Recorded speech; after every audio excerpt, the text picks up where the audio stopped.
Hey gorgeous, what's up? Welcome to the Ariel Show. As always, I'm so happy you're here and I hope your week has been awesome. Today we're going to talk about something a little bit less fun than usual, and that is anxiety.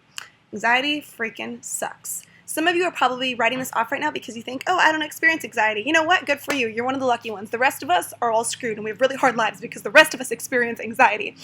For most of my life, though, I was lucky enough not to, and to be honest, I thought that people who dealt with it were just shy people. I thought, it just meant you didn't have any confidence in social situations, and then your heart would start to beat and you'd freak out.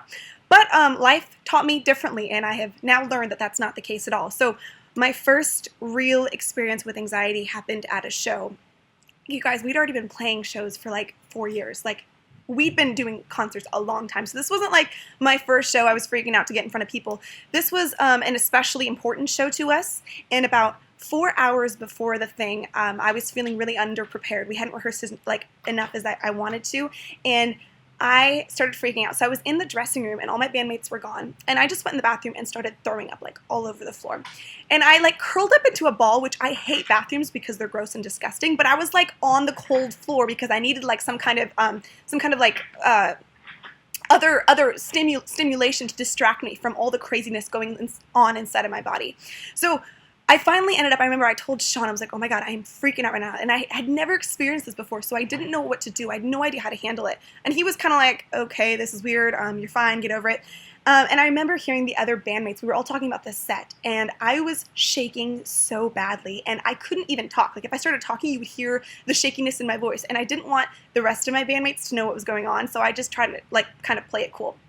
I had to call my dad, you guys. My dad had to come over and hug me and talk with me and calm me down because I was just on a whole nother level. I was freaking out. It was one of the worst experiences of my life. It was so painful. It was so scary.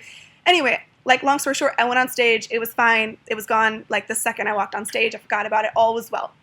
So I thought that was it. But then 9 months later, it happened again, and it was awful. This time I managed not to tell anybody. I was throwing up in between conversations with industry people. I would just go to the bathroom. Oh my gosh, lots of crazy stuff happened, but I didn't tell anyone this time. And for me, that was really powerful for nobody on my team to know that I was 100% utterly freaking out and I would have no idea if I could do the show tonight. That was helpful to me because I knew that if they knew, they'd be asking me, how are you doing, Ariel? Are you going to be okay? I know you got this. I know you can do it. But for me, just to have it be my little secret and not have to share that with anybody really helped me. This time I was expecting to get on stage and be able to just sing it away like last time, but that didn't happen. For the first 4 songs, I still felt like throwing up. My voice was shaky. I had to have a microphone stand because if I started headbanging and moving, I would get feeling really sick. So I share all that just to say that if you struggle with this, I'm so sorry, and I know how awful it sucks, and I'm here for you and I love you. One of the things that's helped me is realizing that other people go through it and that I'm not my own certain brand of crazy. This is pretty normal. I've actually Googled a lot of celebrities or musicians that I admire and the word anxiety, and I've seen them share how before a big show they can't sleep for days, they're throwing up all the time, and that makes me feel better. Oh look, I'm not the only crazy one. The way that I hope that this helps you, I know a lot of you have no desire to ever be on stage. Some of you do, but that's not really going to be an issue in your life. But when social anxiety comes, that's another time that it really rears its ugly head and starts to take over. In fact, I was just talking with a friend a couple weeks ago, and she was sharing how she just moved to a new city, and a lot of times she'd be in a social situation with friends, even out for coffee, drinking, or whatever, and she would just freak out. She'd have to leave or go to the bathroom and just start shaking and get it out. So my pretty much one and only trick that I found for preventing this in the future, and in the past, it's been about 2 years now, and I've been good for the last 2 years, and I don't take that for granted. I feel so lucky for that, has been I just tell my body beforehand it can throw its fit. Because in reality, my mind is not that scared. Even though I have some worries and a little bit of, anxiety, mental anxiety, a little bit of stress about a show, oh, this is hard, I wish we prepared more. I'm never oh my God, freak. In my head, I'm usually okay, but my body is the one that is telling me, you better freak out. My body is the one that just feels awful.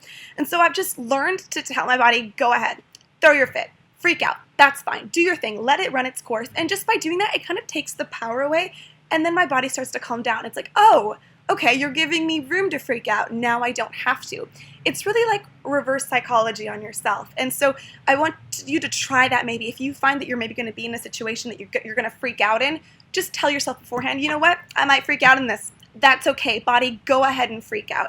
give yourself that space and see if that helps you. I want you to try that. And if it doesn't, keep going back, keep researching other people who have gone through this and how they've gotten over it. And hopefully it will help you as well to know that people that you look up to have dealt with it, because I found that's really helped me a lot. All right, there you go. I hope this is helpful for you. I love you guys, and I will see you next week. Thank you so much for watching. Please subscribe. You guys have a good one.